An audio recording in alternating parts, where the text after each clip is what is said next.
Everybody's having a wonderful day. So good to see you. Welcome to the Black Financial Channel. My name is Dr. Boyce Watkins. And today I want to talk a little bit about Kanye West again, because I think that there is something happening beneath the surface with Kanye West that the public is not picking up.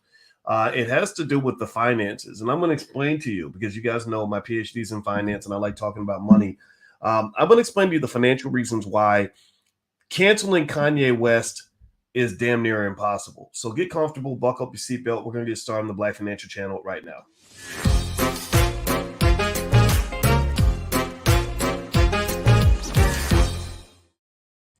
Hey, what's going on, guys? Welcome to the Black Financial Channel. That's theblackfinancialchannel.com. My name is Dr. Boyce Watkins. I'm your friendly neighborhood finance professor. On the Black Financial Channel, we talk about Black wealth and Black economics every single day, sometimes as much as 10 times a day under one condition. The condition is that we are Black first. Black first means we put our community at the top of our priority list. Black first means that we educate our children. Black first means we break generational curses. We do not continue them. Black first means that we will train our children to be the most economically intelligent people on the planet. If you agree with this philosophy, if this makes sense to you, if you are ready for the mission, if you are up for the challenge, then put a B1 in the chat. Put a B1. This is not a battle for the people who are lazy. This is not a battle for people who are unfocused. This is not a battle for people who are not committed. This is not a battle for people who want to remain ignorant. This is not a battle for people who want to stay stuck. This is for people that really want to grow. If you are in that category, then put a B1 in the chat. That lets me know where you stand. And I want to say hello to everybody on TikTok. I'm actually on TikTok. So if you want to follow me on TikTok, just look up Boyce Watkins. There are a lot of fake Boyce Watkins on TikTok. So make sure you look to make sure it's me. And anyway, shout out the city. Let me know what city you're from. I see Dallas, Texas for Kendra. Good to see you. Flint, Michigan. I'm so sorry about that water situation. It bothers me every time I think about Flint. Hey, Tiffany and Tarnika and Ishmael and Corey and Cynthia and Carol from H-Town. I see you. All right. So let's get started here. All right. So has anybody been following the stuff with Kanye West the last few days? I know that he's always an interesting topic of conversation. This week has been especially interesting because I've been watching the dynamics of what's happened with him. I've also been watching your reaction to what's happening with Kanye. So what I'm going to do is give a quick summary of what I've been seeing with Kanye West in terms of not just what is going on with him. We'll start with the surface, then I'm gonna go deeper. I'm gonna talk about some stuff that the media really isn't discussing. Black media really isn't breaking this down because they're not in a position to be objective about it. And then also I'm gonna talk about your reaction to Kanye. So here's what I'm saying from all my people I love on the internet. I'm seeing that you all are pretty divided. I have people that I care about who think Kanye is the biggest buffoon on the planet, who think he's nuts out of his damn mind, who think he's a complete sellout, who think he's a loser, who think he's a white supremacist. Those points are valid and respected, and I can understand completely how you might feel that way. Then I have other friends who feel like Kanye is the ultimate revolutionary, that Kanye is fighting the power, Kanye is speaking the truth from a perspective that doesn't get heard. Kanye is speaking his truth in a way that's unapologetic and fearless. And I hear that too. I see that too. And so I want to kind of talk about this because this is an interesting kind of moment in the sense of really understanding powernomics principles. As you guys know, Kanye West, just the other day, right before he got booted off of Instagram, they didn't ban him from Instagram. They just restricted him from posting on Instagram. So it's not like his stuff isn't there. It's still up there, but they took a lot of it down after he made a comment about the Jewish community that they didn't find appropriate. They called it anti-Semitic. We can talk about that later, but I think it's really hilarious that people think it's anti-Semitic to state the obvious in terms of who owns media, who controls Hollywood. It's not even something that's derogatory. It's just a fact, And so the people who claim that they have no power to cancel anybody went out and tried to cancel him on Instagram, right? So it's kind of funny, right? You're saying you have no power, but then you show your power by basically shutting him down. Black people can't do that. Black people can't cancel somebody in that same level. We can't take people off of Instagram, but other people can. And I encourage you to take notes. I don't want to get into any conversation about who's bad and who's good. Just take notes. Take notes, because what you're watching is a high-powered chess match here. You're seeing what power looks like.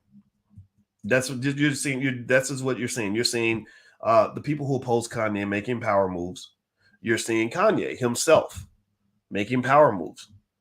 And what's really interesting is this is going to get more fascinating to observe as we get closer to the 2024 election. The one time I talked to Kanye West, first thing he told me in the first 2 minutes was that he is running for president in 2024. I don't think Kanye minds me mentioning that because that's just what he said. He just said it like it was no big deal. He said he claims he's going to win.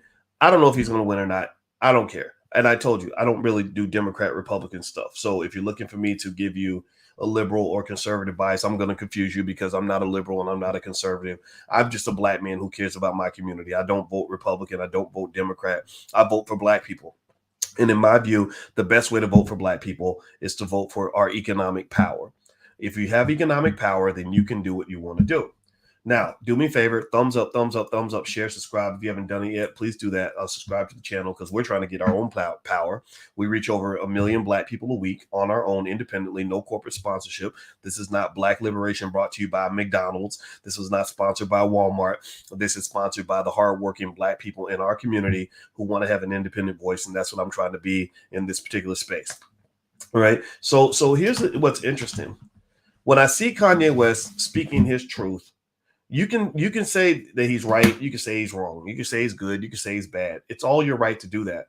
But one thing you can never deny is that the brother is exercising a type of freedom of speech that black people are not accustomed to seeing.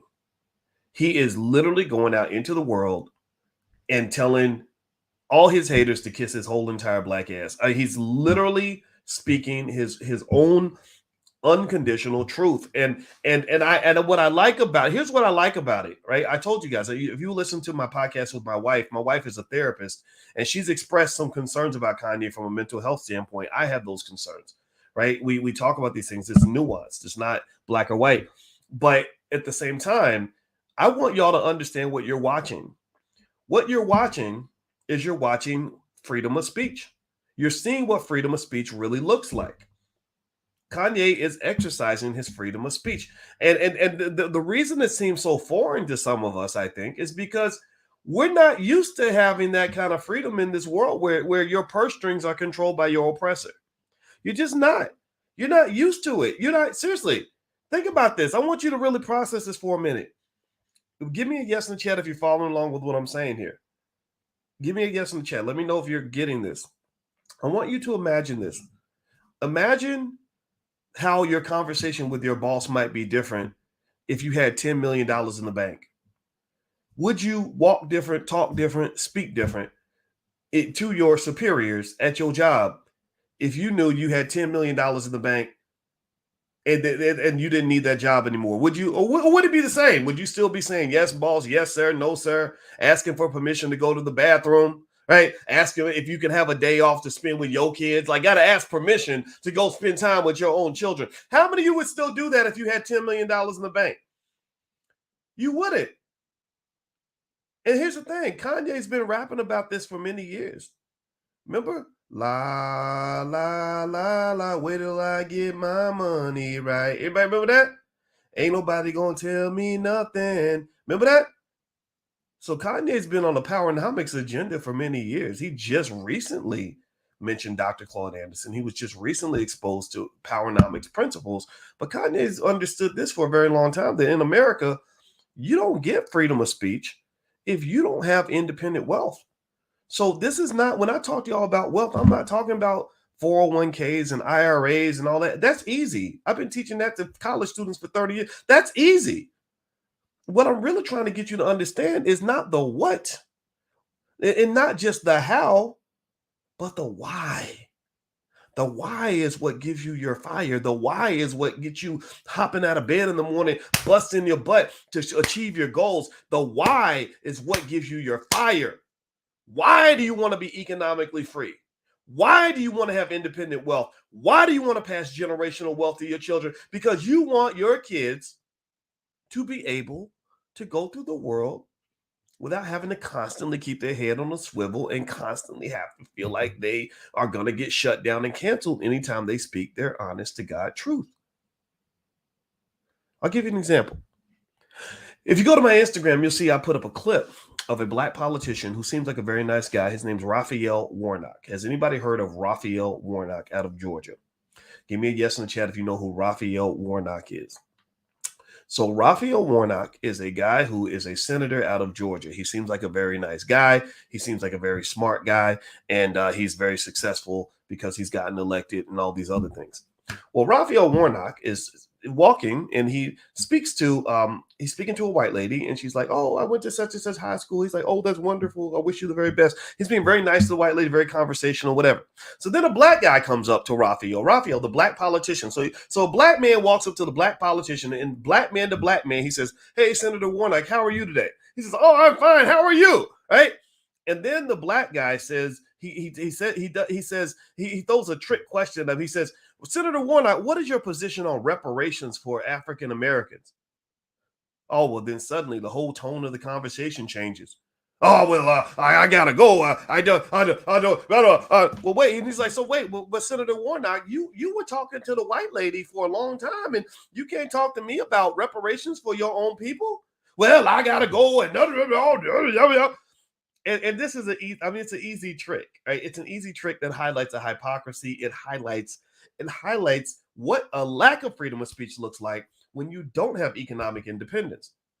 Raphael Warnock couldn't answer that question because his handlers, the people who pay his bills, the people who put the money in his bank account, the people who control him financially, said, "You bet not never say nothing about no reparations, or we will beat your whole entire black ass, and we're gonna beat you in public. We'll fund your opponent. We will make sure that you get caught up in some sort of federal charges.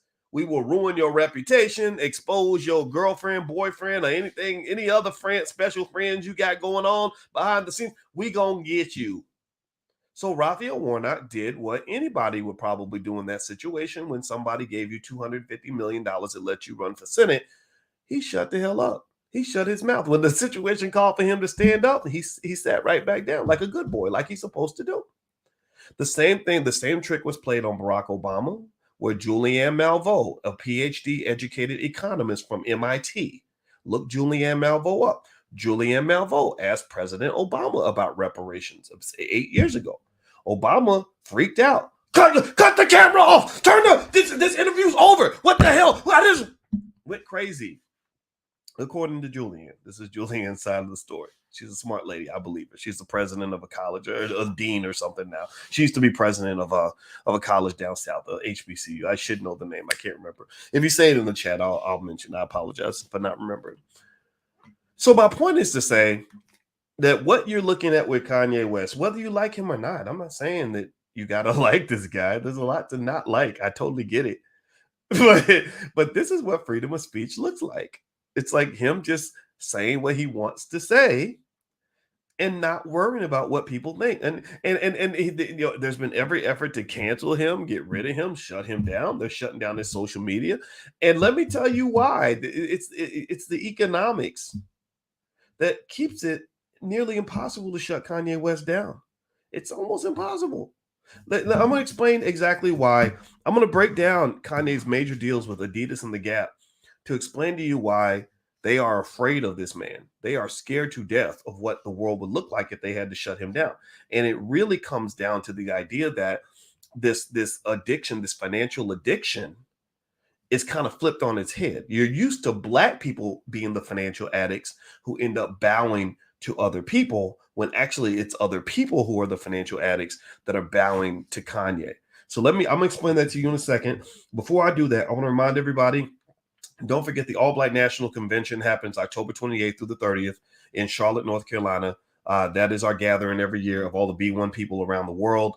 We do everything from politics to economics to relationships and everything in between. And we have panels and experts you'll never see on TV, because these are people that really care about you, and they're there, and they just it's an amazing event. So if you want to learn and you want to connect, join us. Just go to allblacknationalconvention.com, or you can actually go to my website, boycewatkins.com.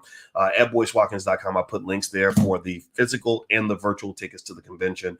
A link where you can actually be a vendor if that's what you want to do. You want to make some money. And then also my wife, who's a therapist, is actually doing, she's hosting a session of her financial therapy and economic support group tonight at 8 o'clock Eastern. You are invited as our guest to come in and get exposed to some financial therapy that can help you change your money mindset so that you can understand your relationship with money. It's really, really good. She's good at what she does. All those links are on boycewatkins.com. So feel free to go in there. We got plenty of resources to help you. And that's what I want to mention to you real quick. So here's the deal. Kanye West, I'm going to read a little bit to you about Kanye West and his deal with Adidas. And if you call, how many of y'all saw, give me a yes or no, how many of y'all saw where Adidas basically said that Kanye West's deal is under review? Did anybody see where Adidas came out and said, well, we're reviewing our deal with Kanye West? And when they saw him kind of getting out of pocket, and so his deal is under review. They didn't say his deal was canceled. And I'm going to tell you why they didn't cancel his deal. The reason they can't cancel Kanye West's deal is because Kanye generates about 12 to 14% of Adidas's total annual revenue. That is massive. He generates $2 billion a year for Adidas. Beyonce is also an Adidas representative. Beyonce is a bigger star than Kanye. But Beyonce ain't selling Adidas shoes the way Kanye sells Adidas shoes. I don't know how he does it. I have no idea. But literally, Kanye has solidified himself as such an international icon in the fashion space that his fans literally have separated the brand from the person. So the reason you're confused and thinking, man, how does he get away with this, is because his fans don't give a damn. They're like, we don't care about Democrat, Republican politics in America. I'm a Chinese kid who just wants to buy anything the Yeezy brand puts out around the world. He's literally pulling that off. He's not just pulling it off with Adidas, he pulls it off at the Gap. Adidas and Gap are two struggling companies. Has anybody seen the stock for the Gap in the last few months? Let me Google this for you so you can see it. Let me look up the Gap stock price.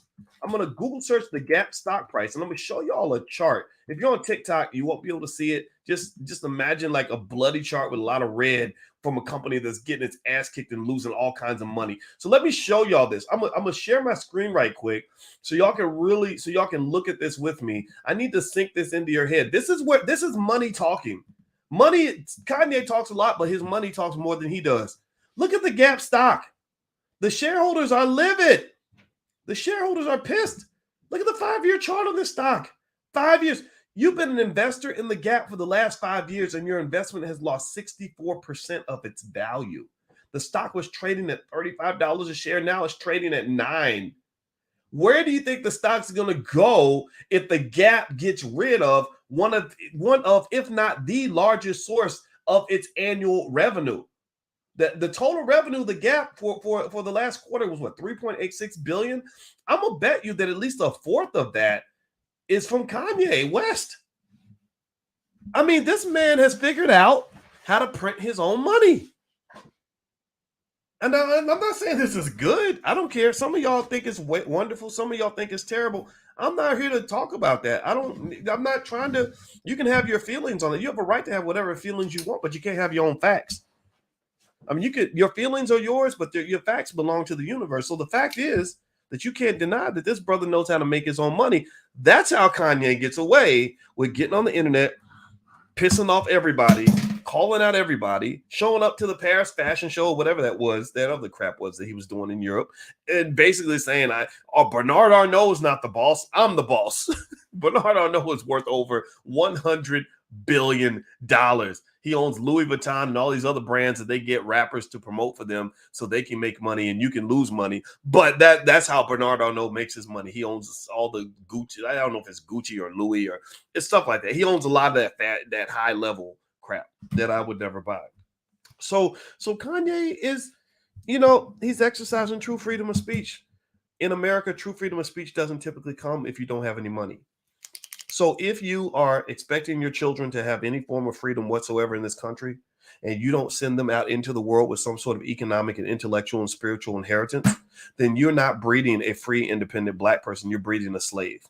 You're raising your children to be slaves if you do not prepare them for their economic future. Do you understand what I'm saying? Do you hear the words coming out of my mouth? Give me a yes in the chat. I need to emphasize this point. I need you to understand this, that if you don't prepare your children to play the game of economic warfare in this country, you are not raising a free black person. You are raising a slave. I don't care if your child grows up and becomes a damn neurosurgeon. If they sitting on a bunch of student loans and no assets and they have no ability to walk away from that job, they are just going to be a highly educated slave. They're going to be a highly paid slave. They will not have freedom. They will live in fear. How do I know this? Well, because I came from this place called academia. I was on the faculty at Syracuse University for 13 years. And when I was on that faculty, I saw some of the most educated black people on this planet who were scared of their own damn shadows, who literally had the most brilliant ideas in the world, but could only express those ideas in private because they were so scared of the pimp hand coming down, the pimp smack coming down from their bosses, who might discover, oh my God, this Negro is a little too black to be a part of this institution. So the conclusion that I came to, and this is what I relate to with Kanye, with not just the fact that we're both black men of a certain age. We both got some Chicago roots. I live in Chicago, been in Chicago for about a decade now. So I relate to Kanye. I understand him to a point. I don't understand the fashion shows and all this other silliness, but I do understand the black man in him to a point. And one of the things that I can say I have in common with him was I figured this out. I remember looking around at all these brilliant black people. I'm talking about more education than you can ever imagine. I said, how is it that I'm surrounded by a bunch of highly educated sharecroppers? And I started looking at the economic dynamics of the situation that they were in. And I said, I get it. I get it. Your parents trained you to get as much formal education as you could get, as much formal schooling as you could get, to get the highest position you could get, to get the master's degrees and the bachelor's degrees and the PhDs and the MBAs and the MDs and all this other stuff. But they did not help you understand that all those little credentials don't mean a whole lot if you don't have any form of black independent economic freedom. That literally, if you're never trained to do little things like start your own business, or you don't own any assets like stock or land and all the things your great grandparents owned before integration, then you're just going to be another Negro out here begging for a damn job. That's what you are. You seriously. Do you know how many PhDs there are who literally make the amount of money of a welfare recipient? Do you know? I mean, if you're so smart, if your brain is so well developed and you're so highly trained, then why can't you go out here and make your own damn money? Why is it that you got to go beg your boss to pay you every week? I'm not making fun of people in that category because I used to be one of them. The thing that liberated me was, number one, the why came up. I told you the why is more important than the what and the how. So the why came up. I said, man, I can't do this. This is going to kill me. I can't take this. Right. But then also I happened to have a doctorate in finance, and I started questioning myself. And I said, wait a minute, I've been living in the matrix this whole time. I have been thinking that if I go and study all this crap in this textbook and prepare myself to get the perfect job and to be the perfect candidate. Remember, I was the only black man in America to get a PhD in finance in the year 2002. That year, I was the only African-American, male or female, to get that degree. So I was hot shit. I thought I was perfectly prepared for the job market. But here's the problem. All that education I got put me in a situation where I had almost no options. If academia rejected me, I had nowhere to go. And that's what you see with a lot of the PhDs. A lot of PhDs are stuck. If I can't get a university to hire me, then I feel like my skills are worthless. So here's what I figured out. And this goes back to Kanye West. I said, wait a minute.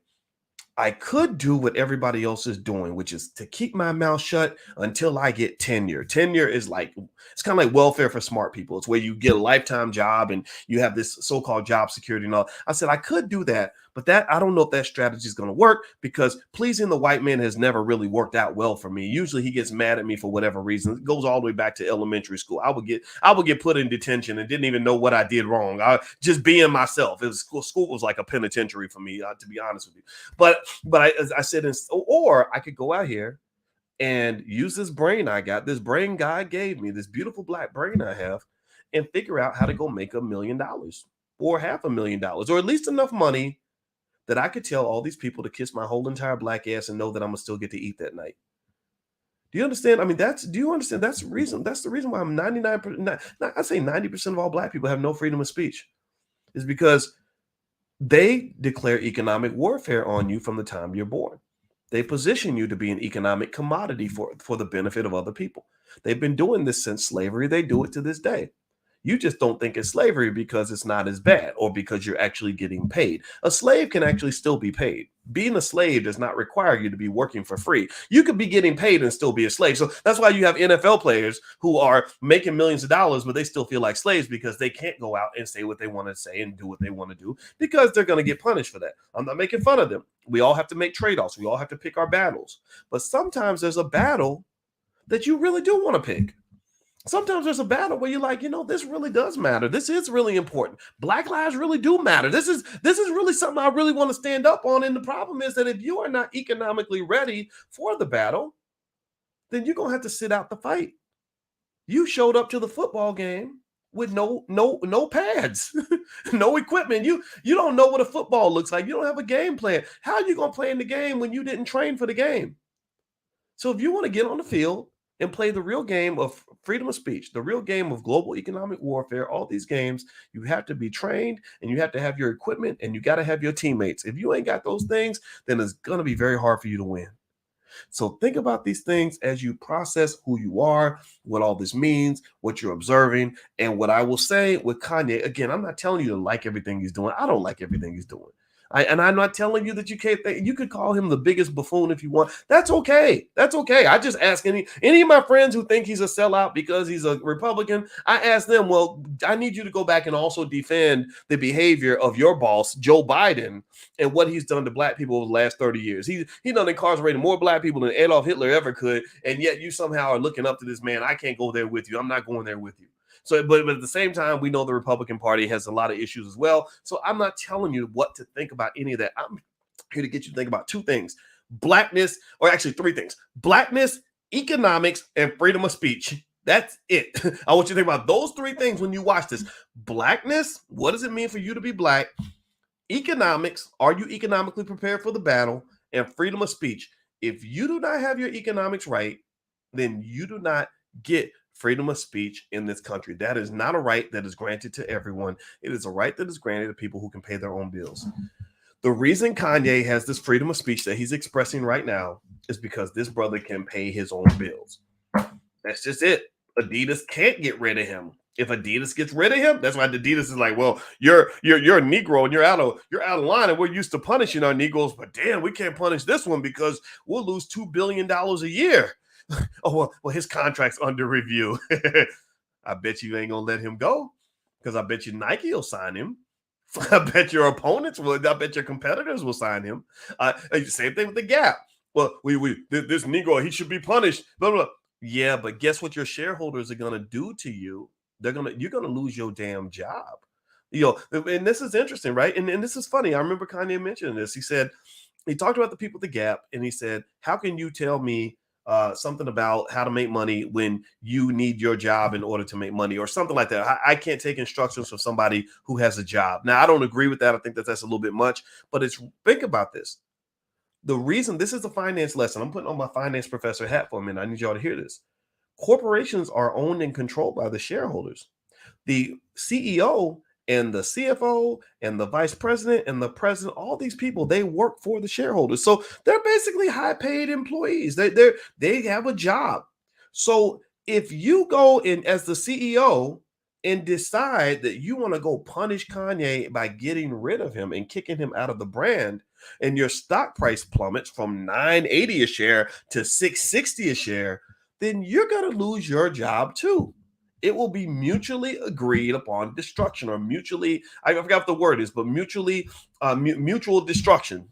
You're gonna get rid of him for sure, yeah, but then you're gonna be gone too, because your shareholders are gonna fire you for ruining the stock price. So Kanye, I think the reason they can't cancel him is because his brother's got his own money.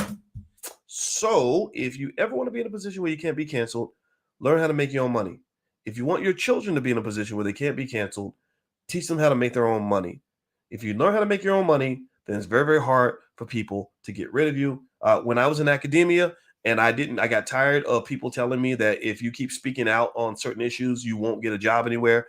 Guess what? I went out and I learned how to make my own money. Now I don't want to go to academia. There's no job at any university anywhere, including the president of the campus, that they could offer me that would make me want that job over the freedom that I have, that allows me to speak to you and to say what is exactly on my mind.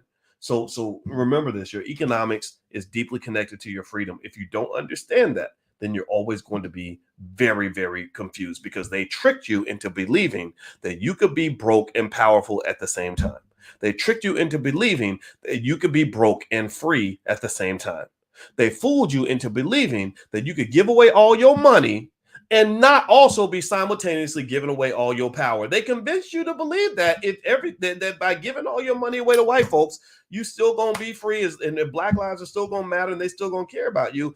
The reality is, in America, they don't care about people that don't have no wealth. That's just it. That's just how this country operates. I'm not saying that it's right. It's definitely wrong. It's highly immoral. It's incredibly inappropriate. But that's the game, folks. That's the game, black people. Are you listening to me? Give me a yes in the chat to let me know that you heard what I said. All right. So anyway, guys, I'm gonna get on out of here. We actually do some programs in the Black Business School. If you want to go take a look, one of my programs that I do where I meet my students regularly is drboyceprime.com. And one of the big focuses that we have is mainly right now we're digging deep into stock options and how to generate income from your portfolio during a down market. So if you'd like to be a part of that, feel free to go to drboyceprime.com. The URL is on the screen. And I want to say thank you all for listening very much. I appreciate you. And I hope to see you at the convention. You can go to boycewatkins.com if you want to check out the All Black National Convention. Feel free to do that. Or the financial therapy session tonight with Dr. Alicia. All of you are invited as guests of the Black Business School. We're here to serve you. We have 150,000 students worldwide, and we're very proud of what we do. And the best thing about it is we are 100% independent, and that's something that I'm extremely proud of. So take care, guys. Have a wonderful day. God bless you. Thank you for listening, and I look forward to speaking to you again soon. Take care now. Peace.